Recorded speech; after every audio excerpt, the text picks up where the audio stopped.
ang mga pamilya ng biktima sa Cebu City. At puntahan po natin si Councilor Joel Garganera ng Cebu, chairperson po ng Committee on Environment para sa latest update. Konsehal, magandang umaga po si Peter Atrica. Yeah, Pete Senior po. Sa inyo dyan, no? Magandang umaga rin. Magandang umaga po, sir. Opo, oo nga pala, no? Meron nga palang festival ngayon. Opo. Councilor, ano po ang latest dito po sa pagguho ng landfill? Can you confirm na 26 na nga daw po ang officially ang pumanaw dahil po dito? Well, as of 9:30 this morning, it's already 27 po. 27. And then we still have 9 missing. Pero starting this morning, talagang malakas yung ulan at saka inihinto muna, no? Inihinto muna yung retrieval natin kasi it will be also putting our responders in a very dangerous situation kasi basura yan eh. Baka magkaroon na rin ng trash slide yan eh. Because it's gonna be wet, will weaken also the structure of the said landfill, sir. So lahat po ng retrieval, search operations, lahat ng mga equipment, pahinga muna, wala munang gagalaw? Yes. As of now, it was decided because it's going to be very dangerous on the part of the responders. Po. It's been almost a week, Councilor. Yes. Opo. So, anong status? Is it still search and rescue or retrieval na po? You know what, sir, no? Sa akin, no?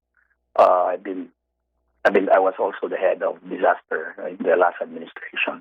Yung golden 72 hours. Yeah. That was last week pa eh. Opo. And then, that's yung 3 days, that was the hour na mabuhay yung tao na walang pagkain, walang mainom. But in this instant case, they are buried. They are buried Exactly. in a stinky, toxic waste. No? And then somehow they are gonna emit some gases and fumes which could lead to suffocation. And then based also on the bodies that were being retrieved, they're already in the state of decomposition. In fact, SOCO has a hard time identifying the bodies already. And I don't understand why up to now it's still rescue. I mean, perhaps the immediate family are very much aware that yung kanilang mahal sa buhay ay wala na talaga. But there are relatives, there are family members, there are people who are still, hoping, na baka may buhay dyan. But, it's right, 7, 8, 9 days na yata tayo. And then up to now, wala, hindi pa rin natin na downgrade na to retrieval to fasten perhaps the retrieval of the bodies, no? I think I talked with some of them, and it seems like our mayor is very hesitant to declare na retrieval. Somehow, to me, that's very cruel on the part of the families of the victims, because when you delay grief, it doesn't in any way maminos yung sorrow nila. In fact, it will just be extending the agony, prolonging the agony. So, perhaps that's also one of the reasons na medyo delicate at medyo yung conduct ng ating pag-retrieve ng bodies, because we are still hopeful that they're still alive as of this moment. So somehow parang telenovela tayo dito eh. Every day may nakuna na body, and then there is still this hope na wait for a miracle to happen. I mean, science and experience dictates na wala na talaga doon. Wala na talaga. Opo, Counselor, yun pong nakuha natin before 13 po muna yung last count, no? And then parang ang bilis na it suddenly jumped to 26. Pwede po ba namin malaman kung ito po bang mga na-retrieve natin ay nasa isang specific area per the building plan nila na maaring dun sila nagkakita-kita? Paano po, pwede niyo po ba kami kwentuhan dito, sir? Well, it's 27. It's 27 already, not 26. No? And there are still around 9 missing. Kasi yung entire collapse na material recovery facility, that's a 2,750 square meter. No? And then in the rear portion of that facility, doon yung mga opisina, doon yung mga bank houses, mga staff houses. And somehow when the